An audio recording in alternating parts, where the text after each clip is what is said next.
আচ্ছা, আমি আজকের আলোচনার শুরুতেই যেটা আলোচনা করছি সেটা হলো হোমিওপ্যাথিতে কারণ এবং সিমটমোলজির গুরুত্ব কোনটার কোথায় কেমন। আমি গত দুদিন আগে একটা ঔষধ পড়াতে গিয়ে এই দুটো শব্দ ব্যবহার করেছিলাম এবং রোগী দেখার ক্ষেত্রে এ দুটোর অনেক গুরুত্ব।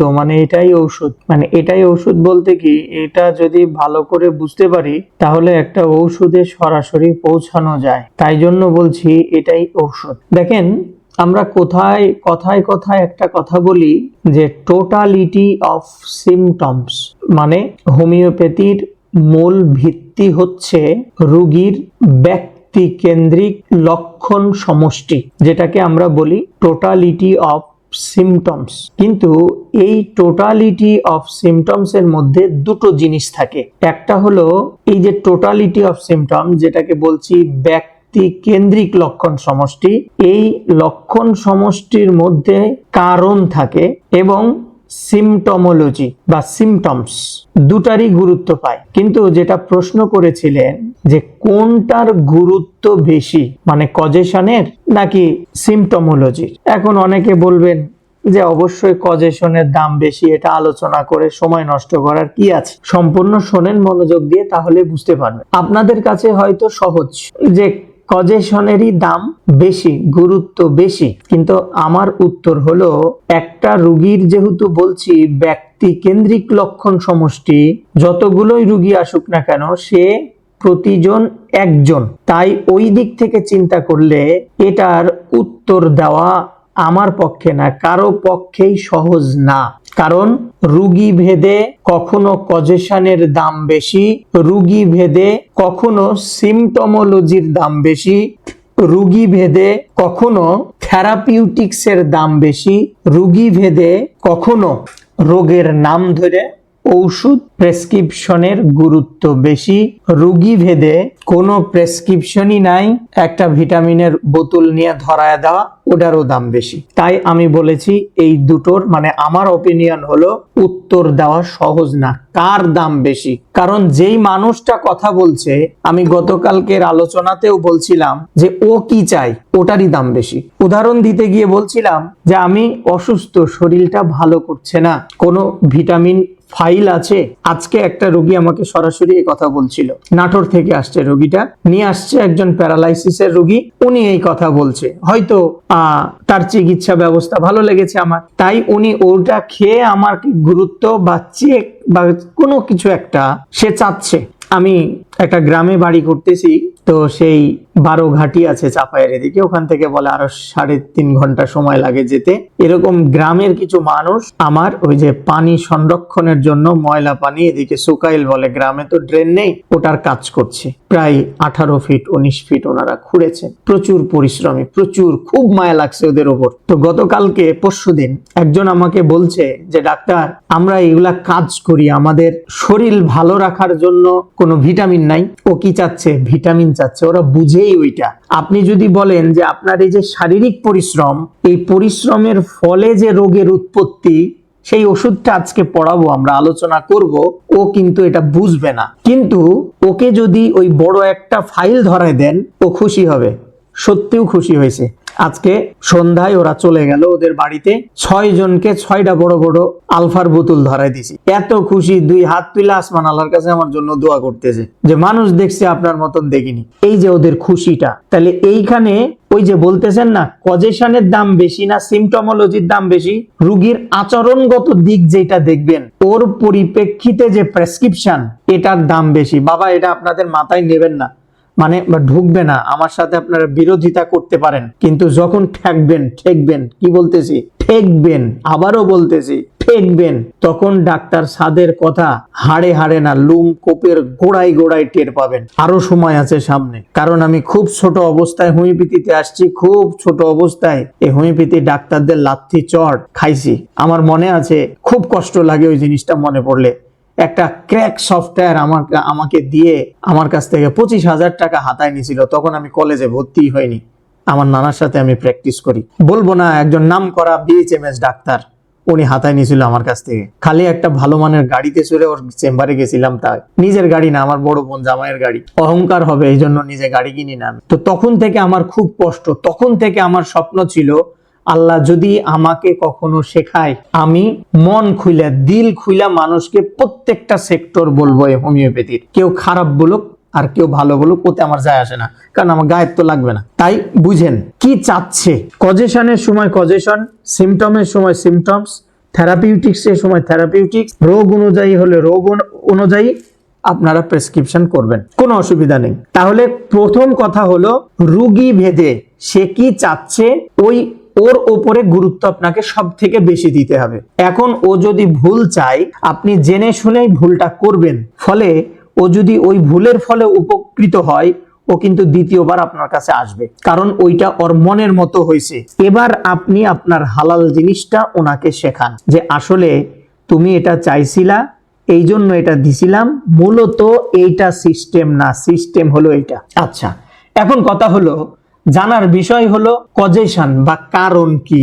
কারণের সংজ্ঞা যদি বলি, কারণ বলতে ওই সব ঘটনা বা ওই সব প্রভাবকে আমরা এখানে বোঝার চেষ্টা করব যার ফলে রোগের উৎপত্তি বা সূচনা হয়েছে, যেটাকে এলিমেন্টস বলি। রোগের যার ফলে রোগটা যে হয়েছে, এই রোগ চলমান অবস্থাতেও কোনো একটা ঘটনার কারণে ওই রোগেরই প্রকৃতি পরিবর্তন হয়েছে। তাহলে উৎপত্তিও হচ্ছে, রোগ হয়ে গেছে কোনো একটা ঘটনার কারণে, ওটাও ট্রান করতেছে অন্যদিকে, পরিবর্তন হচ্ছে, এটার দাম বেশি। উদাহরণ হিসাবে কমন কিছু উদাহরণ বলা যায়, বৃষ্টিতে ভিজা জ্বর, রাস্টক্স, পানির মধ্যে সুবায়া পাট ধুইছে, ওই যে পাট ধোয়া কাজ, ডাল কামারা, ভয়ের পর খিচুনি, অ্যাকোনাইন, অতিরিক্ত দুঃখের পর অসুস্থতা, আর্জেন্টা মেট ইগনেশিয়া, রোদে থাকার পর মাথা ব্যথা, গ্লোন ন্যাকট্রাম, বেল গতকাল পড়ছি, অপমানের পর উচ্চ রক্তচাপ, এস্টাফিক্সিগ্রিয়া, আঘাতের পর ব্যথা, আর্নিকা বেলিস প্যারেনিস, আজকে পড়বো আমরা। এগুলাকে কজেশন বলে, বা আরেকটু সুন্দর ভাষায় বললে এক্সাইটিং কজ বা এটিওলজি বলা হয়। এটিওলজি বলা হয়। এগুলোর দাম কে সব থেকে বেশি, সব সময় বেশি, মনে রাখতে হবে।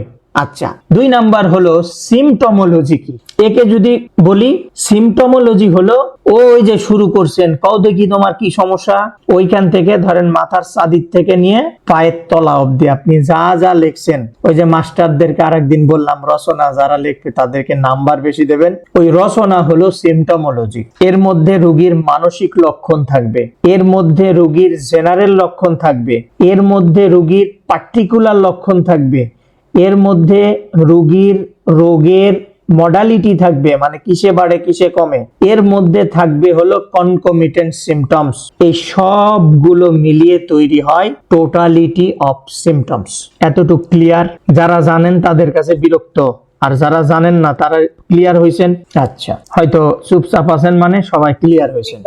এখন কথা হলো কারণ যেটাকে এক্সাইটিং কজ বলছি, আমার ভাষায় আমি এটাকে প্রেসক্রিপশনের চাবিকাঠি বলি। যেমন হুজুররা বলেন নামাজ হইল কি জান্নাতের চাবিকাঠি নাকি, আবার এই হুজুররা নামাজও পড়ায় পরক্রিয়াও করে, তাই আমি এগুলা বিশ্বাস করি না। তবে কোরআন হাদিসে আছে, ওই দিক থেকে যতটুকু পড়তে পারছি বা জানার চেষ্টা করি ওই দিক থেকে জানি। তা না হলে এখনকার মোল্লা মৌলভী এগুলো আমার পছন্দ না, কারণ এদের কথা কাজের মিল নাই। তো প্রেসক্রিপশনের চাবিকাঠি হলো কারণ, এক্সাইটিং কজ, এবং প্রত্যেকটা ঔষধের এক্সাইটিং কজ আছে। প্রত্যেকটা ঔষধের পরিচয়, যেগুলাকে পরিচয় কি বাংলায় জানি লেখা থাকে, পরিচয়ক লক্ষণ না কি জানি একটা শব্দ লেখা থাকে বাংলায়, আসলে বলতে পারছি না এখন, মনে পড়ছে না সেই জিনিসগুলা। যেমন আমি বলছিলাম ভয়ের পরে খিচুনি অ্যাকোনাই, অপমানের পরে স্ট্যাফিক্সিগ্রিয়ার কথা বলছিলাম, যে কোনো দুঃখের পর যদি মানসিক চাপ না থাকে ইগনেশিয়ার কথা বলছিলাম,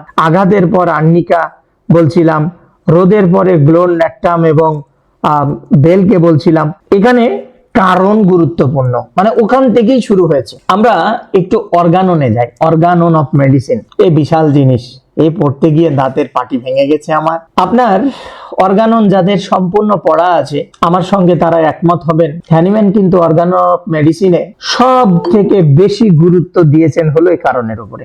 কারণ অনুসন্ধান করতে হবে, কজেশন। কিন্তু আমাদের কাছে রোগীরা এমন একটা পর্যায়ে আসে যে সে ঠিক মতো আপনি একটা প্রশ্ন করলেও তার উত্তর দিতে পারে না, কারণ পূর্বে যে ডাক্তারগুলো দেখাইছে তাদের কাছে এত প্রশ্নের সম্মুখীন তারা হয়নি। অনেক রোগীরা বলে ফেলে আপনি কি আমার সম্পদ লিখে নেবেন, তাই এত প্রশ্ন করছেন।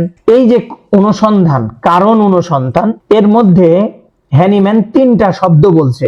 একটা হলো মেইনটেইনিং কজ, একটা হলো এক্সাইটিং কজ, আর আরেকটা হচ্ছে ফান্ডামেন্টাল কজ। তিনটা জিনিস কিন্তু বলছে, মেইনটেইনিং, এক্সাইটিং এবং ফান্ডামেন্টাল কজ। এবার আসি মেইনটেইনিং কজ। শোনেন, কোন রোগীর একেবারে টাটকা বাংলা কথা শুনেন, কোন রোগীর মেইনটেইনিং কজ যদি দূর করতে না পারেন তাহলে ঔষধ দিয়ে তাকে পরিপূর্ণ সুস্থ করতে পারবেন না। ঔষধ স্থায়ী ফল দেবে না। এখন বর্তমানে এটা সব থেকে বেশি ভুগতেছে, আর এর পেছনে কারণ হলো বিভিন্ন হালঘাটের পানি খেয়ে হোমিওপ্যাথি ডাক্তারের কাছে রোগী আসে। যেমন মেইনটেইনিং কজ বলতে কি বোঝাচ্ছি, একটা লোক সারাক্ষণ ধুলাবালিতে কাজ করে, বুঝেন, একটা লোক সারাক্ষণ ধুলাবালিতে কাজ করে, ফলে তার অ্যালার্জিক রাইনাইটিস বা ডাস্ট অ্যালার্জি বা অ্যালার্জিক অ্যাজমা যাই হোক হইছে XYZ। এখন ও বেটা ওই ধুলাবালির থেকে উঠে আসতেছে না, আপনিও ওষুধ দিতেই আছেন, খাইলে ভালো, ছাড়ে দিলে আবার সমস্যা। এটা ভালো হবে গো? কথা কয় না। সবার মুখ কি বোবা হয়ে গেল? হতাশা দূর করতেছি, এটা বুঝলে হতাশা দূর হয়ে যাবে আপনার মধ্যে থেকে। এবার ধরেন এক বেটা আসছে কাশি নিয়ে, কি নিয়ে? কাশি নিয়ে। এ বেটার দিনে লাগে হলো 4 প্যাকেট বেনসন বিড়ি। এখন দিনে 4 প্যাকেট লাগে, ও প্রচন্ড বিড়ি খায়। আপনার কাছে কজেশন ডাক্তার সাদ ক্যালাডিয়াম স্যাংয়ের কথা বলছিল, খালি বিড়ির নেশা চলে যায়, আপনি মনে করেন 10 অব্দি দিছেন, আর কাশি টাশি সব কমে গেছে। আগে খাইতো 4 প্যাকেট, এখন দিনে খাই 2টা, এখনো কিন্তু ছাড়েনি। কাশি কিছুদিন কমার পরে আপনার সাথে আর দেখা নাই। হঠাৎ একদিন এসে বলছে, ডাক্তার সাহেব ওষুধ তো দিলেন, কই কাজ তো হলো না। প্রশ্ন করেন তুমি বিড়ি ছাড়ছো না? ও মাঝে মাঝে আগে 4 প্যাকেট খেতাম, এখন 4টা লাগে দিনে। আপনি ওকে পরিপূর্ণ সুস্থ করতে পারবেন না, আপনি ওকে পরিপূর্ণ সুস্থ করতে পারবেন না। হতাশ হওয়ার কোনো কারণ নাই। আমি আবারও বলছি, মেইনটেইনিং কজ এটা যদি দূর করতে না পারেন কোনো ঔষধে স্থায়ী ফল আসবে না। একটা মানুষ প্রতিদিন মানসিক অত্যাচারে আছে, একটা মানুষ প্রতিদিন মানসিক নির্যাতনে আছে, একটা মানুষ প্রতিদিন ব্যাংকের চাপের মধ্যে আছে, স্কুলের চাপের মধ্যে আছে, মাদ্রাসার চাপের মধ্যে আছে, রুগী দেখার চাপের মধ্যে আছে, পরিবারের ছোট বউ সারা দিন শাশুড়ির ধ্যাতানি খেতে আছে, বড় বউ তোর জামাই বেশি খরচ করলো কেন, তোকে এটা দিল আমাক দিল না কেন, এই যে ধ্যাতানি প্রেসার, এর মধ্যে থেকে যদি বার না করতে পারেন, ওর আগডুম বাগডুম ঘোরাডুম যে রোগী হোক না কেন, ও পরিপূর্ণ সুস্থ করতে পারবেন না। কথা বোঝা যায়? মেইনটেইনিং কজ দূর করার দায়িত্ব কি ডাক্তারের? ডাক্তার চাইলে ওটা সলভ করতে পারবে? জি না, ডাক্তারকে বলে দিতে হবে। এই জিনিসটাকে আমি সহজ ভাবে বলি যে একটা চ্যানেল দিয়ে পানি আসতেছে, ড্রেন দিয়ে, যেমন যারা এই যে শেষ কার্য করে, মানে জমিতে পানি টানি দেয়, যে নালাটা দিয়ে পানি আসছে, ওই নালার মুখ যদি বন্ধ না করি, খালি যদি আমার জমির কাছে বন্ধ করি, তাহলে কিন্তু ওই নালা দিয়ে পানি আস্তে আস্তে ওভারফ্লো হয়ে পাশের জমিও ডুববে, আমারও ডুববে, নাকি? আপনার এলাকার নদীর বড় বাঁধ যেটা থাকে, কি বাঁধ বলে, সেটা যদি ভেঙে যায়, আর আপনি যদি আপনার বাড়ির চারিপাশ দিয়ে বাউন্ডারি তুলে দেন পানি যেন না ঢোকে, তো আপনার বাড়ি ডুববে না জিন্দা থাকবে? বাড়ি ডুববে। যদি তাই হয় তাহলে টি বাঁধ ঠিক করতে হবে। ঠিক তেমনি একটা মানুষকে সুস্থ করতে হলে তার মেইনটেইনিং কজে আগে হাত দিতে হবে। এটা কজেশন, ইটিওলজি এক্সাইটিং কজের থেকেও বড়, এর গুরুত্ব বেশি। এখন ও বেটা যদি ওখান থেকে বের হইতে না পারে, তাহলে ওই যে অ্যালোপ্যাথি ডাক্তাররা যে ওষুধ লেখে চলবে, ওটা দেখে আমরা হোমিওপ্যাথি ডাক্তাররা মনে করেন চিংড়ি মাছের মতন লাভ দিই, সুবহানাল্লাহ, চলবে কতদিন? আমৃত্যু। ওই চলবে কথাটা অ্যালোপ্যাথি ডাক্তাররা কম কষ্টে লেখে না, ওর ভিতরের ব্যাখ্যা আপনাদেরকে ওরা বলে না। এখন বলবেন আপনার বাপ অ্যালোপ্যাথি ডাক্তার, তাই আপনি খালি অ্যালোপ্যাথিক সাপোর্ট করেন। আরে বেটা শোনেন, আপনার অক্সিজেন লেভেল 62 হলে আপনি আগে দৌড় মারবেন আইসিইউতে, রাখেন আপনার হোমিওপ্যাথির দাপট। আপনার দৌড় আমি জানি, আমার দৌড়ও আমি জানি। আমার কথা হলো সমতা, ওটাও দরকার এটাও দরকার, যখন যেটা দরকার। হ্যানিম্যান নিজেই বলতেছে মেইনটেইনিং কজ বন্ধ করতে হবে। এবার আসি এক্সাইটিং কজে। তাহলে কি হলো, মেইনটেইনিং কজ যদি দূর না হয় তাহলে চিকিৎসা কি থাকে, অসম্পূর্ণ থেকে যায়। এখন তারপরেও প্রশ্ন, কারণে কি যথেষ্ট? এই মেইনটেইনিং কজ যারা বুঝছেন তাদের কাছে আমার প্রশ্ন, কারণে কি যথেষ্ট? না স্যার, না স্যার, কারণ যারা না বলছেন সঠিক বলছেন। কারণ অনুযায়ী রোগী যদি আলাদা হয়, মানে মানুষ ধরেন আমি একজন, আপনারা সবাই আলাদা আলাদা, উল্লেখযোগ্যভাবে নাম বলতেছি না, আবার একজন দুজনের নাম বললে আবার বলে যে ওই হ্যার নাম কইলেন এর সাথে আপনার সম্পর্ক ভালো, এই জন্য এর নাম কইলেন, আমার নামটা তো কইলেন না, মানে আপনার মনে নাই, এরকম অনেকে কয়। তো কারো নাম বলতেছি না, আমি একজন আপনি একজন, ধরেন আমরা একই সিচুয়েশনে পড়ছি কিন্তু লক্ষণ আলাদা আলাদা, ওষুধ আলাদা আলাদা, কিন্তু সিচুয়েশনে পড়ছি এক, কারণ এক, রোগী ভিন্ন, ওষুধও কি হবে, এক হবে না ভিন্ন হবে? একটা উদাহরণ দিই, আমরা এখন আছি 13 জন, নাকি আমরা এই 13 জন মানুষ কোথাও একটা পিকনিক স্পটে গেছি, বৃষ্টিতে ভিজে গেছি। কি হয়েছে? বৃষ্টিতে ভিজে গেছি। সবাই কি একই ওষুধ হবে? না স্যার। কেন? সবাই তো বৃষ্টিতে ভিজছি। না স্যার, সিম্পটম তো আলাদা প্রকাশ হতে পারে স্যার, দেখাতে পারে। বুঝেন, কিন্তু আপনারাই উত্তর দিচ্ছেন, সমান না স্যার, আপনারাই উত্তর দিচ্ছেন, তাহলে আপনাদেরকেই বোঝা লাগবে ভালো। তাহলে আমরা 13 জন বৃষ্টিতে ভিজছি, সবাই একই ওষুধ হতে পারে, উত্তর দিচ্ছেন আপনারা না। কারণ কি? ধরেন এর মধ্যে একজনের পানির পিপাসা বেশি, আর একজনের পানির পিপাসা নাই, আর একজনের বৃষ্টি হয়ে শরীরের ডান পারে ব্যথা শুরু হয়েছে, আর একজনের বৃষ্টিতে ভিজে শরীরের বাম পাশে ব্যথা শুরু হয়েছে। এখন এই ব্যথা কারো রাতে বাড়ে, কারো সকালে বাড়ে। অতএব প্রমাণিত হলো শুধু কারণ নয়, লক্ষণই নির্ধারণ করবে ঔষধ। কথা ক্লিয়ার? কে জানি করছে, মানে তার সাথে হয়নি কথা এখনো, আপনি ক্লিয়ার করেন। আচ্ছা, তাহলে আমার দিক থেকে যে আমরা 13 জন বৃষ্টিতে ভিজলাম, এক একজনের এক একটা, কারো পিপাসা বাড়লো, কারো নেই, কারো ডান পাশে, কারো বাঁ পাশে, কারো রাতে বাড়ছে, কারো দিনে বাড়ছে, কারণ এক, কিন্তু লক্ষণ ভিন্ন। লক্ষণেই নির্ধারণ করবে ওষুধ, কারণ না। এখন কথা হলো সিমটমোলজির গুরুত্ব কি? দেখেন, এসপার ওসপার করে লাভ নাই। হোমিওপ্যাথির সব থেকে বড় ভিত্তি হলো টোটালিটি অফ সিমটমস। আমি আবারও বলছি, হোমিওপ্যাথির সব থেকে বড় ভিত্তি হলো টোটালিটি অফ সিমটমস। আমি সজ্ঞানে আবারও বলছি, হোমিওপ্যাথির সব থেকে বড় ভিত্তি হলো টোটালিটি অফ সিমটমস। বলবেন আপনি প্রথম দিকে অন্য কথা বলছেন, হ্যাঁ আমি ওটাও সজ্ঞানে বলছি, কারণ ও রোগী আপনাকে সময় দেবে না। আমি উদাহরণ দিছি, আমার কাজের লোক চাইছে, ও যে চাইছে আমি দিছি, ও খুশি হয়েছে, ওর জন্য ওটাই দরকার ছিল, যার জন্য যেটা দরকার আমাকে করতে হবে, কিন্তু আমার মূল জায়গায় আমাকে ধরে থাকতে হবে। আমার গোড়া ঠিক, আমার আগা ডানেও হালতে পারে, বামেও হালতে পারে, পিছেও যাইতে পারে, ওপরের দিকেও খাড়া হয়ে উঠতে পারে, পাশের গাছেও বাড়ি দিয়ে ডাল ভাঙতে পারে, কিন্তু আমার গোড়া মজবুত। আচ্ছা, এখন কথা হলো টোটালিটি অফ সিমটমস। এখানে কারণ, দুইটা রোগের নাম এক হতে পারে, বুঝেন, দুইটা রোগের নাম এক হতে পারে, কিন্তু দুইটা রোগের লক্ষণ কখনো এক হতে পারে না। দুইটা রোগের নাম এক হতে পারে, রোগের নাম বলছে থুকি, দুইটা রোগের নাম এক হতে পারে, কিন্তু দুইটা রোগীর লক্ষণ কখনো এক হবে না স্যার, এক হবে না। সেজন্যই হোমিওপ্যাথি ডাক্তাররা বা হোমিওপ্যাথিতে বলে, হোমিওপ্যাথি রোগের নয়, রোগীকেই চিকিৎসা করে। কি বলে বলেন দেখি সবাই মিলে একসাথে? হোমিওপ্যাথি রোগের নয়, রোগীর চিকিৎসা করে। তাহলে হোমিওপ্যাথি রোগের নয়, রোগীকেই চিকিৎসা করে। আমরা এখানে প্রমাণ করলাম বিষয়টা, ঠিক আছে। এরপরে আপনাদেরকে অর্গাননের 153তে নিয়ে যায়, থাকলে খোলেন। হ্যানিম্যান ওখানে বলছে strange, rare and peculiar symptoms এর উপর সব থেকে বেশি গুরুত্ব দিতে হবে। অর্গাননের 153 কথা বলছি, মানে স্ট্রেঞ্জ, অদ্ভুত, বিরল, পিকিউলিয়ার সিমটমস, ব্যক্তিকেন্দ্রিক, বৈশিষ্ট্যময়, যাই বলেন না কেন, এগুলাই হলো প্রেসক্রিপশনের মূল ভিত্তি। এগুলাই হলো প্রেসক্রিপশনের মূল ভিত্তি। এটা হ্যানিম্যানের অর্গাননের 153 নাম্বার অ্যাফোরিজমে বলা আছে। তাহলে কোনটির গুরুত্ব বেশি?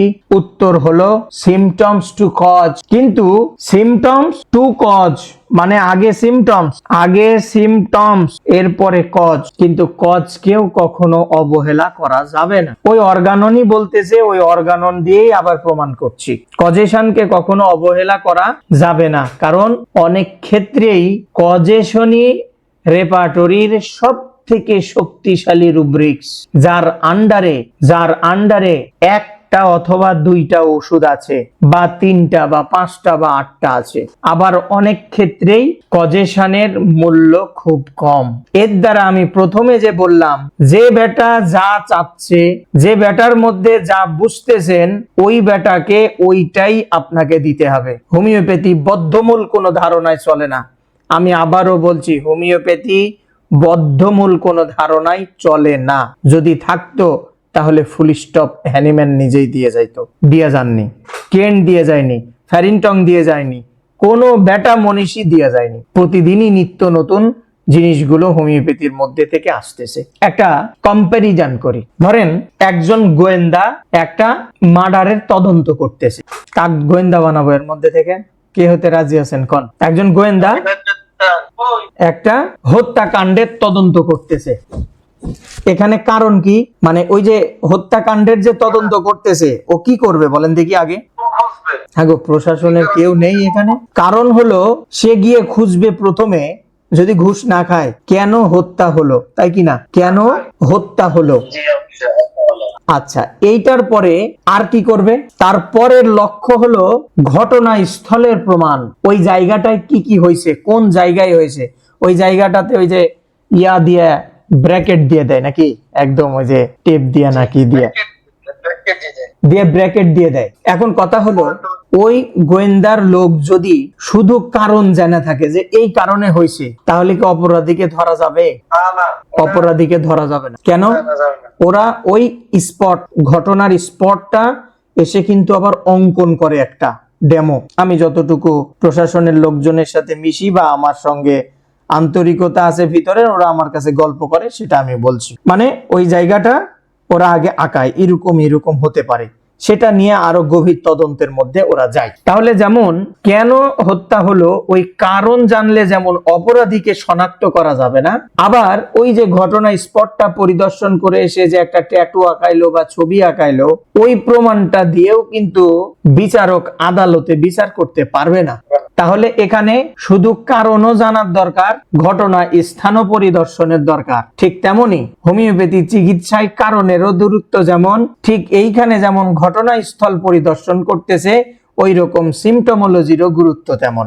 হোমিওপ্যাথিতে না না না ঠিক তেমনি হোমিওপ্যাথি কজ, পথ দেখায়।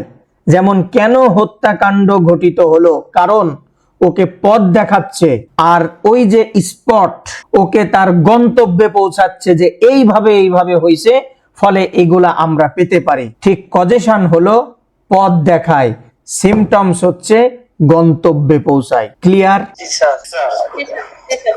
আর ভেঙে বলতে পারবো না। আচ্ছা, এখন প্রেসক্রিপশনের বেলায় আমরা কার গুরুত্ব কেমন দিব?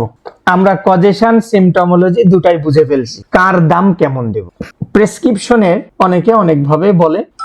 আমার দৃষ্টিতে মানসিক লক্ষণগুলোর দাম আগে দিতে হবে। আপনি আপনার মতো করে লিখতে পারেন আগে পিছে, সেটা ভিন্ন কথা। তবে জেন কাঞ্জিলা লাবাল বলছে যে একমাত্র পাগলরাই নাকি রোগীর মেন্টাল সিমটমস জিজ্ঞেস করে। এটা নাকি রোগীর আচরণ থেকে একজন ডাক্তারকে উপলব্ধি করতে হয়। আমি তো জেন কাঞ্জিলাদের জুতা নাড়ারও যোগ্যতা রাখি না, তাই আমাকে আরো শিখতে হবে। এই জন্য সেই কথাটাকে আমি হৃদয়ে ধারণ করে আছি এবং বুঝার চেষ্টা করি। 2 নাম্বার হলো সাধারণ লক্ষণ, 3 নাম্বার হচ্ছে মডালিটি, 4 নাম্বার হলো কনকমিটেন্ট, 5 নাম্বার হলো পিকিউলিয়ার, 6টা নাম্বার হলো কজেশন। কজেশন তখন গুরুত্বপূর্ণ যখন কজেশন স্পষ্ট থাকে, কজেশন নির্ভরযোগ্য হয় এবং রোগের যে সূচনা তাকে তার সঙ্গে ওই কজেশন যখন খুব মানে কি দৃঢ়ভাবে সম্পর্কিত থাকে তখন কজেশনের দাম বেশি। এছাড়াও 7 নাম্বার হলো পিকিউলিয়ার সিমটমস। প্রেসক্রিপশনে আমাদের এই 7টা জিনিস ক্রনিক কেস দেখার ক্ষেত্রে থাকা চাই। কোনো একটা যদি না পাই সেটা যে প্রেসক্রিপশন হবে না এমনটাও না। আপনি শুনে, আপনি দেখে, আপনি স্পর্শ করে, আপনার নিজের সেন্সেশন দিয়ে, আপনি লিখে, আপনি 1 লাইন, হাফ লাইন, 1টা ফোঁটা, 2 ফোঁটা যেভাবে পারেন এই 7টা জিনিস যদি আপনি হৃদয় থেকে অনুধাবন করতে পারেন আপনি প্রেসক্রিপশন করতে পারেন। ওটা হয়নি এই ওই হ্যান ত্যান একমাত্র যারা বলে তারা ডিপলি হোমিওপ্যাথি বোঝে না। ওদের সাথে তর্কের দরকার নাই, ওদেরকে রাস্তা ছেড়ে দেন, ওরা বলে বড় থাকে। আর একটা উদাহরণ দিই, একটা বাস্তব উদাহরণ। একজন রুগী আপনাকে বলছে 6 মাস আগে তার স্বামী মারা গেছে। এই মারা যাওয়ার পর থেকেই তার মাথা ব্যথা শুরু হয়েছে। অ্যালোপ্যাথি ডাক্তারের কাছে উনি গেছিলেন, আপনার কাছে কিন্তু জীবনেও আসবে না। আগে অ্যালোপ্যাথি ডাক্তারের কাছে গেছিলেন, উনি ডায়াগনোসিস করছে মাইগ্রেন। কি হয়েছে? মাইগ্রেন। স্বামী মরছে 6 মাস আগে। আচ্ছা, এখানে কারণটা কি?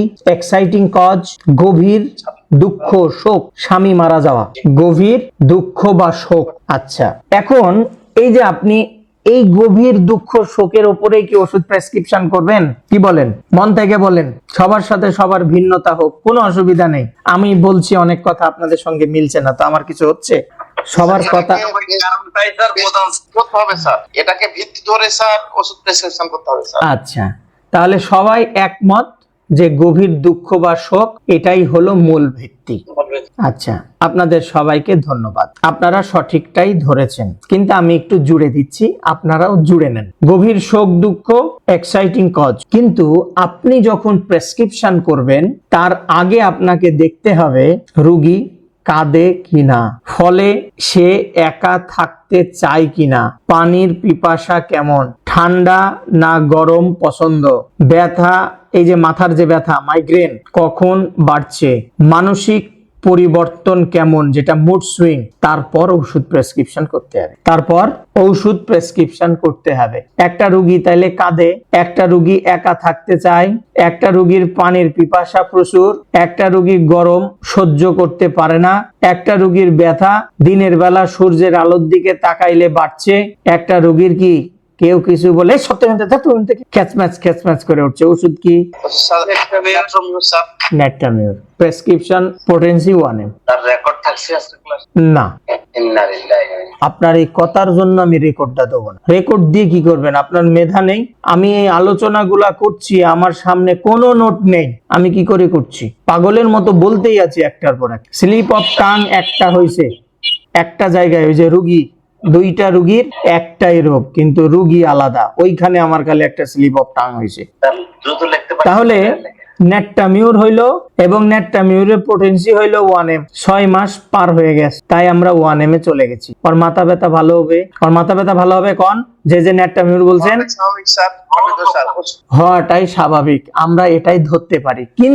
কিন্তু ঔষধ নিয়ে যে সে বাড়িতে খাচ্ছে, সকালবেলা ওর বোন এসে বলতেছে তোর স্বামীটা মরে গেল, শ্বশুর বাড়িতে কি থাকার দরকার, তোর শাশুড়িটা ভালো না, ছেলে পেলেগুলা রেখে চলে যা। এখন নেট্টামিউর 1M দিয়েছেন, ওর মাথা ব্যথা ভালো হবো?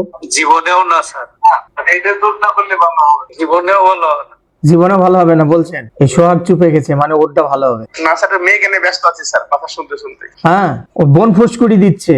আচ্ছা, গেল বোন। তারপরের দিন শাশুড়ি বলতেছে এই তোমার বাপের বাড়ির লোকজন এত আসা শুরু করলো কেন এখন? আমার ছেলে মরে গেছে, সহ্য করে থাকতে পারলে থাকো, আর নয়তো যাওগা, ছেলে মেয়ে তোমার কিছু দেখতে পারবো না, সাথে নিয়ে যাওগা। নেট্টামিউর খাওয়াচ্ছেন, মানসিক শক্তি শক্ত হবে। ওষুধ কিন্তু ঠিক এখানে 13 জন মিলে বোর্ড বসায় ওষুধ প্রেসক্রিপশন করছি, কোন বেটা হোমিওপ্যাথি ডাক্তার এখানে বা আঙ্গুল ঢুকাইতে পারবে না, হাত মুচড়ে দুমড়ে ভেঙে ফেলাই দিব একেবারে, কিন্তু ওর কাম হবে না, ওর কাজ হবে না, ওর সাময়িক আরাম হবে, ও পরিপূর্ণ সুস্থ হবে না। এবার ধরেন বাপের বাড়ি গেছে 1 মাস 2 মাস বেশ ভালোই ছিল, এরপরে একদিন কাপড় মেলা নিয়ে ভাইয়ের বউয়ের সাথে গন্ডগোল। ভাই এখনকার ভাই চরম ভাই, যারা যারা ভাই আছেন রাগ করেন না, আয় রে ভাইয়ের চরিত্র, ভাই তো অনেক ইতিহাস এতে, তাই বলছি আর কি। তুমি জামাই মরে গেছো, তাই আমার বাড়ি আছো, তাই বলে কিন্তু তোমাকে আমার বইয়ের উপরে খবরদারি করতে দেইনি। এই কথা কে কইলো? ভাই বললো নাকি? নেট টাইম ওর কি করবে? কাটা ঘায়ে যদি বারবার মলম লাগান আর কাটতেই থাকেন, সে জায়গা ক্ষত হয়? এবার হয়ে গেল ওই বেটার হার্টের ব্লক। ওই বিটির হইলো কি, বাপের বাড়ি এসে হার্টের ব্লক। এবার বলেন আপনি যাবেন? এখান থেকেই বলতেছি, যেসব হোমিওপ্যাথি ডাক্তাররা বলে আমরা সব রোগ সারে দিই, ওদের কাছে আমার প্রশ্ন, এখন আপনি করবেন কি? আপনার হোমিওপ্যাথি ওষুধ কি আছে? আমার এক্সাইটিং কজ প্রিডোমিনেন্ট। আঘাত স্বামী মরে পাইলো, আঘাত স্বামী মরার পরবর্তীতে বোন যা উস্কানি দিয়ে আসলো, ভাই জানে না শাশুড়ি দিল গুতা, দুঃখ নিয়ে ভাইয়ের বাড়িতে আসলো, 2 মাস পরে কাপড় মেলা নিয়ে গন্ডগোল, ভাই বলতেছে বইয়ের উপর দিয়ে খবরদারি করতে বলিনি, মানে তুমি আমার বাড়ির দাসী বান্দি, খালি ঘর মোছো আর রান্না আমার বউ খাবে। এর ভিন্ন হইতে পারে। তাহলে সে তার কি প্রাপ্য সম্মান পাইলো না। বলবেন স্ট্যাফিক সিগরিয়া দিলে সারা যাবে, ভাইয়ের কাছে অপমান হইলো। এখানে অপমান বেশি না ওই কষ্টটাই বারবার রিসাইকেলিং হচ্ছে, এটার দাম বেশি? বারবার হচ্ছে। স্ট্যাফিক সিগরিয়া আমরা দেব, কিন্তু ভুল। এখন এইখান থেকে আরেকটা ডিজিজ ডেভেলপ করলো আমার এই নেট্টামিওর চলার মধ্যেই, সেটা হলো হার্টে ব্লক। এখন খুব কষ্টে আছে, ভাই আবার ধরে নিয়ে গেল ডাক্তারের কাছে। ডাক্তার বলল হার্টে ব্লক, রিং পরাইতে হবে, 6 লাখ টাকা লাগবে। ভাই এবার মনে করেন যে হাত মুখ ধুইয়া উঠে চলে গেছেন থেকে। এখন এই যে হার্টে ব্লক, এই রুগীটা যখন নিজে কানে শুনলো, তখন সে কোন ওষুধের হয়ে গেল বলেন? তখন থেকে শুরু হইলো কি, আমার কি হবে, আর্সেনিকে চলে গেল। আমার কি হবে, রোগ নিয়েই সব যন্ত্রণা বন্তনা। আমার স্বামীও গেল, আমার শাশুড়িও তাড়াইলো, ভাইও এমন করলো, আবার কি আমার হার্টেও ব্লক হইলো, আমি তো এখন মরে যাব।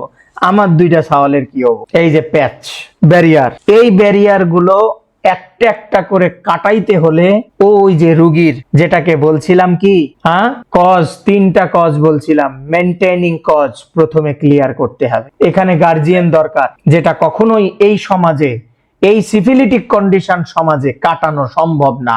এখন কোন বেটা হোমিওপ্যাথি ডাক্তার যদি বলে আমি অনলি সিঙ্গেল মেডিসিন প্রেসক্রিপশন করে এ বেটা যতদিন বেঁচে থাকে, যেমন ওই যে কেটা জানি একদিন খুলনায় কইছিল, 1 man 1 medicine, that is Carbo veg, ঘোড়ার মাথা, এরকম যদি আহাম্মকি কথাবার্তা বলে, তাইলে আর হবো না। একে কখনো নেট্টামিউর লাগবে, এর সিমটমস পরিবর্তন হইলে কখনো আর্সেনিক লাগবে, হার্টে ব্লক, আর বেঁচে থেকে কি দরকার? 2টা ছেলা যাই জাগগা, তুই আমার সাওয়ালটা দেখিস, আমি বিষ খায়া মরমু। কখনো লাগবে কে?